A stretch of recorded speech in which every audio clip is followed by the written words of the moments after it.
बिस्मिल्लाहिर्रहमानिर्रहीम। अस्सलाम वालेकुम नाजरीन, मैं हूं आपका मेज़बान अब्दुल जब्बार गुजर और आप देख रहे हैं मेरे साथ मेरा यूट्यूब चैनल। अल्लाह ताला से दुआ है कि अल्लाह ताला आप सबको सेहत और तंदुरुस्ती वाली ज़िंदगी अता करे।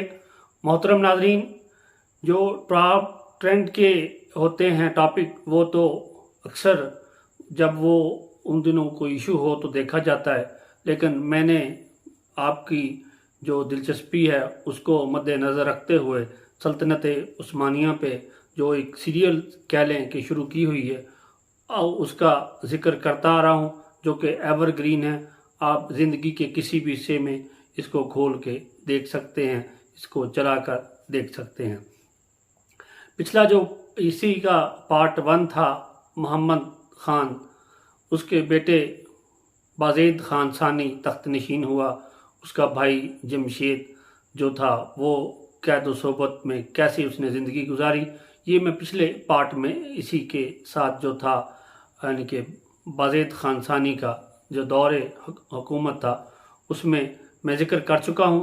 आज ज़िक्र करते हैं सुल्तान बाज़ेद ख़ान सानी ने तख्त कब संभाला, उसके कितने बेटे थे, कितने पोते थे, उसने अपने वज़ीर आज़म अहमद को क्यों कत्ल करवाया, जबकि इसका जो भाई का कत्ल है वो तो मैं अभी भी बता चुका हूँ और पिछले व्लॉग में भी डिटेल से, अगर आप थोड़ा सा नीचे जाएंगे तो आपको तफसील से उसका ज़िक्र मिल जाएगा।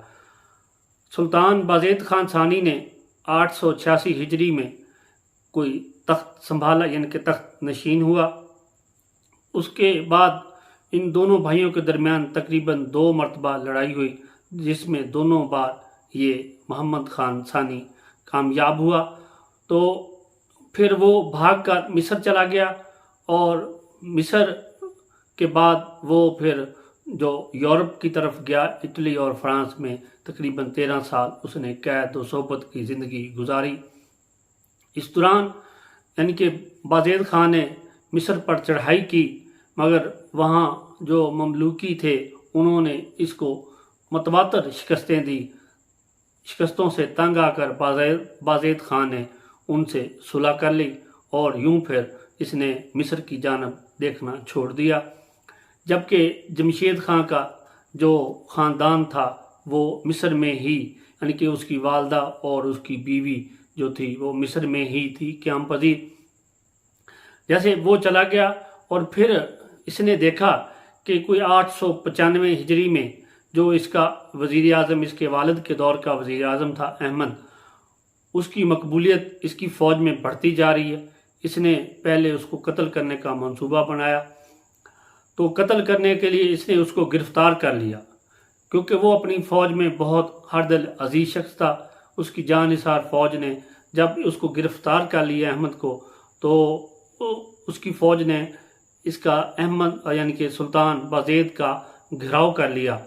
अगर आप अहमद को नहीं छोड़ते, हमारे वज़ीर आज़म, हमारे सिपा सलार को नहीं छोड़ते, तो यकीनन हम फिर आपको कत्ल कर देंगे। इस डर और खौफ की वजह से सुल्तान बाज़ेद ख़ान सानी ने अहमद को रिहा कर दिया। मगर कुछ दिन गुजरने के बाद जो जानिसाराने फ़ौज थी उसको मुल्क से बाहर कोई लालच देकर भेज दिया और उसके बाद फिर अहमद को कत्ल कर दिया मौका पाकर। यूं अहमद का ख़ात्मा कोई 895 हिजरी के करीब हुआ। तो आगे चलते हैं।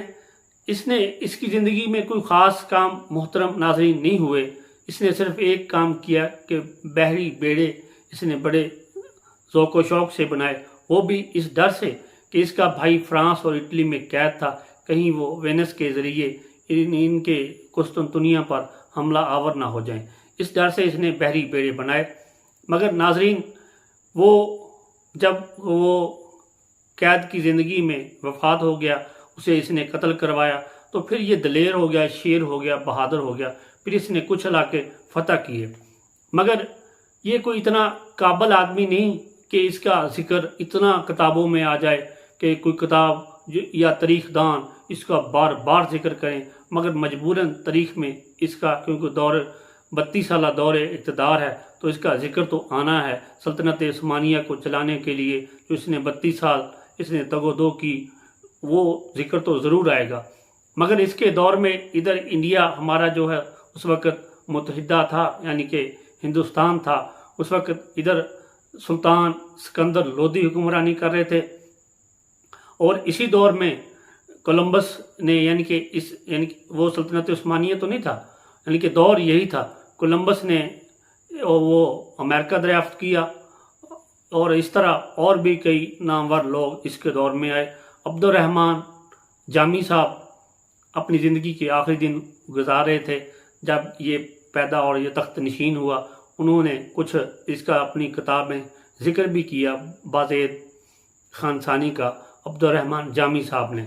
तो ये अपनी ज़िंदगी में कोई नुमायाँ कामयाबियाँ या कोई इतने कारनामे नहीं समेट सका, क्योंकि ये इतना बहादुर नहीं था, ये डरपोक था, और ऐसे कह लें कि बस हर वक्त यूं ही कि कोई इसको कोई हुक्मरानी का कोई ज़्यादा इल्म नहीं था।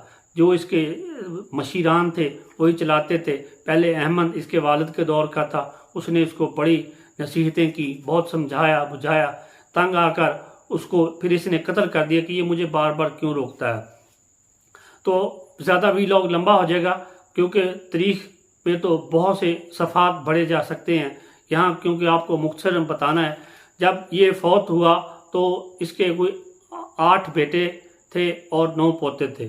जो 8 बेटों में से 5 जो इसके बेटे थे वो बचपन में ही फौत हो गए। जो इसके बेटे फिर बड़े हुए इसके साथ, तो उनके नाम थे अहमद, करकूद और सलीम। 9 इसके पोते थे, उसमें सलीम का सबसे बड़ा बेटा सुलेमान था, बाकी दूसरे थे। तो 32 साल दौरे इक़्तिदार के बाद जब इसका ख़ात्मा हुआ, इसकी जो वफ़ात थी वो करीब आन पहुंची, तो 29 अप्रैल 1512 ईस्वी को ये इस दुनिया से रुखसत हो गया। नाज़रीन, इसके बाद क्या हुआ, अगला इसका इनके बेटे जो 3 थे उनके दरमियान कोई जंग हुई या नहीं हुई, अगला जो तख्त नशीन था वो कौन बना, सल्तनत उस्मानिया का अगला सरबराह इसके बाद कौन था, ये हम बताएंगे आपको अपने अगले वीलॉग में। तब तक मुझे दीजिए इजाज़त, अपना रखिए ख्याल, और मेरे इसी प्रोग्राम को जिस तरह आप पजीराई दे रहे हैं इसी तरह देते रहिएगा।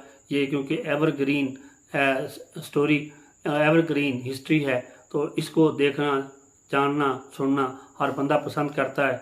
इसीलिए मैं इस आपकी जो थी इसमें मकबूलियत या इसमें आपकी जो थी दिलचस्पी, उसको मद्देनज़र रखते हुए मैंने इस सिलसिले को शुरू किया। यकीनन आपको ये प्रोग्राम या हिस्ट्री पसंद आई होगी। अगर हिस्ट्री पसंद आई हो तो इसको लाइक और शेयर ज़रूर कीजिएगा। तब तक मुझे दीजिए इजाज़त, अपना रखिए ख्याल। अस्सलाम वालेकुम।